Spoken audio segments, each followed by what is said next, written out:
এই মুহূর্তে আবহাওয়ার আরও গুরুত্বপূর্ণ খবর দিল আবহাওয়া দপ্তর।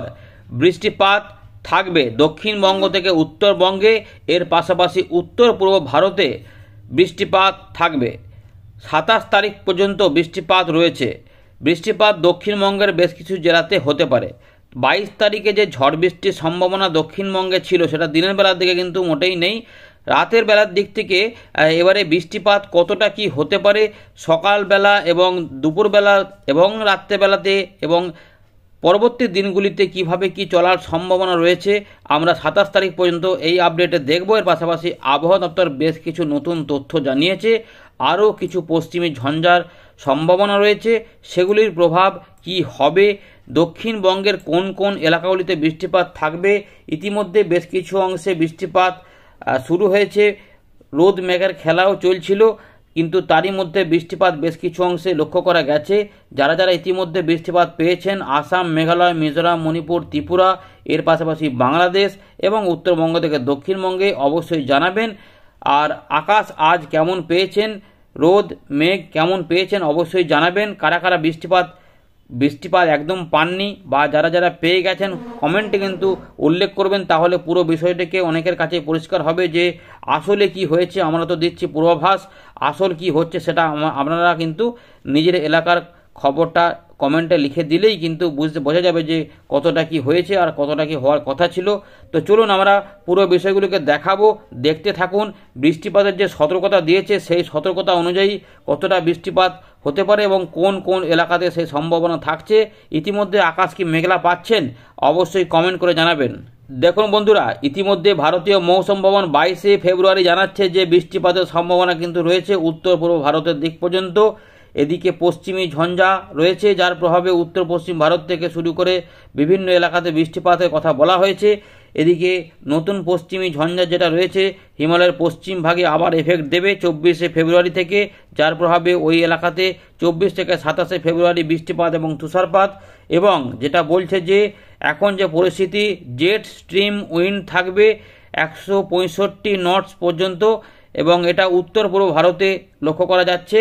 এবং এরকম দুদিন কিন্তু জলীয় বাষ্প এই এলাকাতে আবার ঢুকবে বঙ্গোপসাগর থেকে, এমন সম্ভাবনা রয়েছে।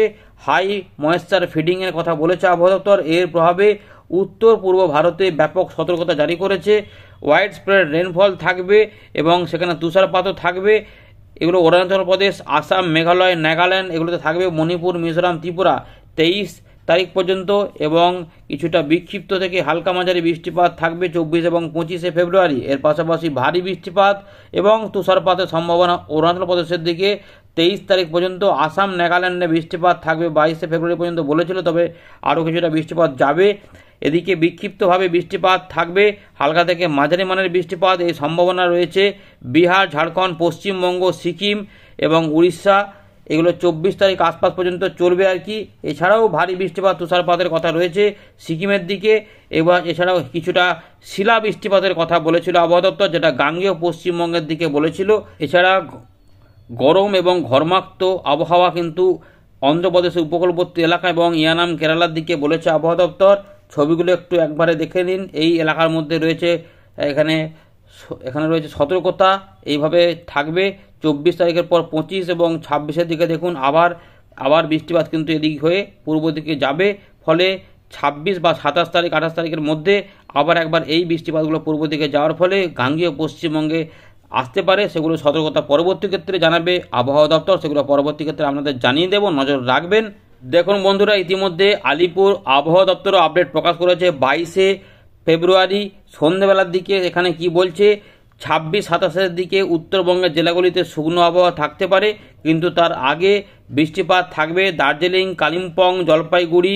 এছাড়াও কিছুটা হালকা মাঝারি কুয়াশা আবার তৈরি হতে পারে উত্তরবঙ্গের কিছু যে অংশে। এর পাশাপাশি 23 থেকে 24 বৃষ্টিপাত থাকবে দার্জিলিং, কালিম্পং, জলপাইগুড়ি, কোচবিহার, আলিপুরদুয়ার। বাকি অংশে শুকনো হয়ে যেতে পারে এমন সম্ভাবনা রয়েছে। 24 থেকে 25 একটু করে শুকনো ওয়েদারের দিকে লক্ষ্য করা যেতে পারে এমন বলছে। অর্থাৎ উত্তরবঙ্গের দিকে মূলত 24 তারিখ পর্যন্ত বৃষ্টিপাতের সম্ভাবনা। এদিকে সিকিমের দিকে কিছুটা বৃষ্টিপাত থাকবে, কিন্তু আবার ওখানেও শুকনো আবহাওয়া শুরু হবে। কিন্তু গাঙ্গেয় পশ্চিমবঙ্গে এখনই পুরোপুরি শুকনো আবহাওয়া বলছে না, কিছু অংশে বৃষ্টিপাতের সম্ভাবনা থাকছে। দেখুন এখানে যেটা বলছে আবহাওয়া দপ্তর যে 24 তারিখ পর্যন্ত বৃষ্টিপাত থাকবে। উপকূলবর্তী কিছু এলাকাতেও হতে পারে, দক্ষিণবঙ্গে এখনও বৃষ্টিপাত রয়েছে। এর পরবর্তী ক্ষেত্রে আবার যেটা বৃষ্টিপাত আসবে সেগুলো কিন্তু 25, 26 এগুলো পুরুলিয়া, ঝাড়গ্রাম, পূর্ব পশ্চিম মেদিনীপুর এগুলোতে যেতে পারে। পশ্চিম বর্ধমান, পুরুলিয়া এগুলোতেও হবে আর কি, এগুলোতে রয়েছে যেটা আমাদের বলেছিলাম। এর পাশাপাশি বিহারের দিকে বৃষ্টিপাত একটু কমের দিকে রয়েছে, দুদিন পর থেকে কমে যাবে। ঝাড়খণ্ডে অল্প বিক্ষিপ্ত রয়েছে, আর উড়িষ্যার দিকে অল্প অল্প রয়েছে আর কি বৃষ্টিপাতের এইরকমই ব্যাপার রয়েছে। তাপমাত্রা বড় কোনো পরিবর্তন নেই। আবহাওয়া দপ্তর জানাচ্ছে বড় সতর্কতা খুব একটা নেই, তবে 23 তারিখ পর্যন্ত যে সতর্কতা দেওয়া রয়েছে সেগুলো হচ্ছে 30 থেকে 40 কিলোমিটার গতিবেগে দমকা হাওয়া, বজ্রবিদ্যুৎ। উত্তরবঙ্গ থেকে সিকিম একটু ভারী বৃষ্টিপাত সিকিম সাইডে রয়েছে। গাঙ্গেয় পশ্চিমবঙ্গে যে সতর্কতা দিয়েছে আবহাওয়া দপ্তর, সেখানে বলছে আবহাওয়া দপ্তর যে 40 থেকে 50 কিলোমিটার গতিবেগে দমকা ঝোড়ো হাওয়া বা ঝোড়ো হাওয়া থাকবে, এবং শিলা বৃষ্টিপাত দু এক জায়গাতে হতে পারে, এবং বজ্রবিদ্যুৎ অ্যাক্টিভিটি পূর্ব পশ্চিম মেদিনীপুর থেকে শুরু করে পূর্ব পশ্চিম বর্ধমান, নদিয়া, মুর্শিদাবাদ, বীরভূম এবং বাঁকুড়া। এর পাশাপাশি পরবর্তী ক্ষেত্রে যে সতর্কতা রয়েছে 24 তারিখ পর্যন্ত, সেখানে দেখা যাচ্ছে যে উত্তর দক্ষিণ 24 পরগনা, পূর্ব পশ্চিম মেদিনীপুর এবং ঝাড়গ্রাম এই সাইডে বৃষ্টিপাতের সতর্কতা আসছে। বিহারের দিকে, ঝাড়খণ্ডের দিকে পরবর্তী ক্ষেত্রে সতর্কতা থাকছে না, কিছুটা বজ্রবিদ্যুৎ অ্যাক্টিভিটি। উড়িষ্যার দিকে দুদিন বজ্রবিদ্যুৎ অ্যাক্টিভিটি হতে পারে। মৎস্যজীবীদের এই মুহূর্তে কোনো সতর্কতা দেয়নি আলিপুর আবহাওয়া দপ্তর। তো বন্ধুরা, আমরা চলে এলাম ওয়েন্ডির লাইভ স্ক্রিনে। এইভাবে কিছুটা বৃষ্টিপাত কিন্তু এগিয়ে যাবে, সুতরাং হালকা থেকে মাঝারি মানের বৃষ্টিপাতের পাশাপাশি ভারী বৃষ্টিপাতও বেশ কিছু অংশে রাত থেকে সকাল পর্যন্ত থাকবে, এই সম্ভাবনা থাকবে। আবারও মেঘ কিছুটা আসবে, কিভাবে কি হবে দেখুন, পুরোটা দেখাবো। আবার দেখুন এই যে 26 বা 27 তারিখের দিকে আবার একটা বৃষ্টিপাত এইভাবে কিন্তু এগিয়ে আসতে পারে, যেটা আবহাওয়া এতটা পর্যন্ত বলেছে। তো এইটা কিন্তু এদিকে এগিয়ে আসবে, পশ্চিমী ঝঞ্ঝার প্রভাব থাকবে, ফলে গাঙ্গেয় পশ্চিমবঙ্গে বৃষ্টিপাত হতে পারে। এগুলি পুরোপুরি দেখাচ্ছি। তার আগে একবার দেখে নিই যে দমকা ঝোড়ো হাওয়াগুলি আর কোথাও থাকবে কি না। তো ইতিমধ্যে দেখুন মোটামুটি কিছুটা ঘূর্ণাবর্তের প্রভাব বোঝাই যাচ্ছে এই দিকেই। এইখানে জেট স্ট্রিম হাওয়া প্রবেশের কথা বলেছে আবহাওয়া দপ্তর। তো দেখুন ইতিমধ্যে এইভাবেই কিন্তু এগুলো এগিয়ে, ফলে এটা এগোবে ঝঞ্ঝা, এবং এটার প্রভাবে এইগুলোতে বৃষ্টিপাত আস্তে আস্তে বাড়বে।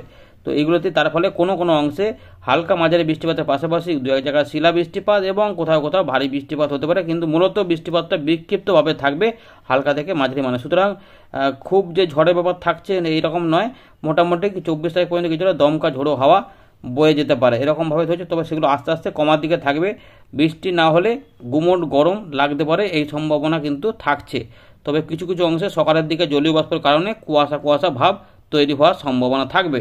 বজ্রবিদ্যুৎ অ্যাক্টিভিটি কতটা হবে, তো দেখুন মোটামুটি বাংলাদেশের কিছু অংশে তুলনামূলক একটু বেশি রয়েছে, বাকি অংশগুলোতে খুব একটা বজ্রবিদ্যুৎ নেই। তবে কোনো কোনো অংশে বজ্রবিদ্যুৎ অ্যাক্টিভিটি এর সঙ্গে ছবির সঙ্গে পুরোপুরি মিলবে না, কিন্তু এদিক ওদিক করে এই সমস্ত এলাকার মধ্যে হতে পারে, সম্ভাবনা থাকবে। এবার একটু বৃষ্টিপাতটা দেখাই। তো বৃষ্টিপাত দেখুন মূলত রয়েছে আমাদের কিছুটা পশ্চিমবঙ্গ সংলগ্ন কিছু এলাকা ধরে রয়েছে, যেগুলো এই এলাকাতে দেখুন এই যে বীরভূম, মুর্শিদাবাদ এই এলাকা ধরে কিছুটা মালদা, রাজশাহী এলাকার উপর দিয়ে।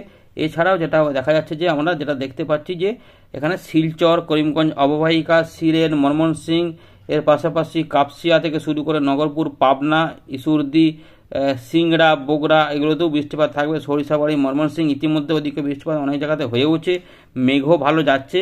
ফলে উত্তর দক্ষিণ দিনাজপুর, বাংলাদেশের রংপুর, আলিপুরদুয়ার, কোচবিহার, জলপাইগুড়ি এই সমস্ত এলাকাতে কিছু কিছু অংশে বিক্ষিপ্তভাবে হালকা থেকে মাঝারি মানের বৃষ্টিপাত পড়তে পারে। এছাড়াও ঢাকা বিভাগে থাকবে আমাদের উত্তর দক্ষিণ 24 পরগনা সংলগ্ন কিছু এলাকাতেও বৃষ্টিপাতের সম্ভাবনা থাকছে। যশোর, লহগড়া, মাদারীপুর, ফরিদগঞ্জ, কুমিল্লা, ফরিদপুর, শৈলকুপা, ঢাকা, রাজবাড়ী, আগরতলা, অম্বাসা এই সমস্ত এলাকা হয়ে কিন্তু বৃষ্টিপাত রয়েছে। শিলচর, হাবলং এইসব কিন্তু রয়েছে। এদিকে আস্তে আস্তে আরও কিছুটা সরবে পূর্ব দিকে, ফলে ত্রিপুরা সংলগ্ন কিছুটা চট্টগ্রামে বৃষ্টিপাত হতে পারে। ছবির সঙ্গে পুরোপুরি বাস্তবে মেলাতে পারবেন না, কিন্তু এই এলাকার মধ্যে মেঘাচ্ছন্ন আকাশ হবে। আস্তে আস্তে জলীয় বাষ্পগুলো অনেকটা পূর্ব দিকে সরে যেতে পারে, ফলে 23 তারিখ যদি বৃষ্টিপাত এখানে না হয় তাহলে পরবর্তী ক্ষেত্রে আবার নামবে। আর যেখানে বৃষ্টিপাত হয়ে যাবে বেশি করে সেখানে একটুখানি রেস্ট থাকবে, পরে আবার বৃষ্টিপাত নামতে পারে, এরকম ব্যাপার করে থাকবে। তো খুব যে বিরাট এলাকা জুড়ে বৃষ্টিপাত হবে তেমন না, একটু ঘুরিয়ে ফিরে এদিক ওদিক করে হওয়ারই সম্ভাবনা কিন্তু রয়েছে, জলীয়বাষ্প রয়েছে। তো দেখুন 24 থেকে 25 এখানে কিছু কিছু অংশে বিক্ষিপ্ত বৃষ্টিপাত থাকবে, একটু হালকা বিক্ষিপ্ত করে থাকবে, রোদও বেরোবে, আর কিছু কিছু অংশে মেঘলা হবে। এইভাবে কোনো কোনো অংশে কিছু সময়ের বৃষ্টিপাত থাকবে, সবসময় বৃষ্টিপাত মোটেই হবে না, যে টানা সবসময় বৃষ্টিপাত চলবে সেরকম ব্যাপার নয়। 25 থেকে 26-এর মধ্যে আবার বৃষ্টিপাত এইভাবে ধেয়ে আসবে, যেটা এই দিক দিয়ে হয়ে আসবে, বজ্রগর্ভ মেঘই হবে, বজ্র বিদ্যুৎ সহ। এখানে কি ঝোড়ো হাওয়া থাকবে পরে দেখে নিচ্ছি, দমকা হাওয়া থাকছে না, কিন্তু বজ্র বিদ্যুৎ হয়েই আসবে, এইভাবে থাকবে। এইটা আস্তে আস্তে আমাদের গাঙ্গেয় পশ্চিমবঙ্গে কিছু এলাকাতে প্রবেশ করবে, যেটা পুরুলিয়া, বাঁকুড়া, ঝাড়গ্রাম, পশ্চিম পূর্ব বর্ধমান এবং মেদিনীপুর হয়ে কিছুটা পূর্ব দিকে যেতে পারে। এখন কতটা যেতে পারে সেটা আরও পরবর্তী ক্ষেত্রে জানা যাবে। এখনও পর্যন্ত দেখা যাচ্ছে ঢাকা পর্যন্ত যেতে পারে, কিন্তু পূর্ব পশ্চিম মেদিনীপুরের দিকেও এগুলো হতে পারে উপকূলবর্তী এলাকাতে। এটা একটু নজর রাখতে হবে, আরও কিছু আপডেটে পরিবর্তন হবে, সেগুলো পরবর্তী ক্ষেত্রে জানা যাবে। এটাকে আর বেশি বড় করছি না, মোটামুটি দেখতেই পাচ্ছেন কীরকম 1 এবং 2 মার্চ মাসে কি আবার বৃষ্টিপাত হবে, কিছু কিছু অংশে আবার বৃষ্টিপাত আসবে, কারণ একটা বড় ঝঞ্ঝা এবং সঙ্গে একটা ঘূর্ণাবর্তের উপস্থিতি দেখা যাচ্ছে যে হতে পারে, যেটা মার্চ মাসের আশেপাশে বা মাসের শেষের দিক থেকে মার্চ মাসের প্রথম সপ্তাহের মধ্যে একটা পশ্চিম ঝঞ্ঝা বড় আকারে যেতে পারে, যেটা কিন্তু গাঙ্গেয় পশ্চিমবঙ্গে দেখুন বৃষ্টিপাত ঢালতে পারে এমন সম্ভাবনা দেখাচ্ছে, মাঝারি ভারী ধরনের বৃষ্টিপাতের সম্ভাবনা। সুতরাং ওটা যদি হয় তাহলে জোরালো পশ্চিম ঝঞ্ঝার প্রভাবে আবার বিহার ঝাড়খণ্ড হয়ে বৃষ্টিপাত এগোতে পারে। এই রয়েছে আপাতত আপডেট। ধন্যবাদ।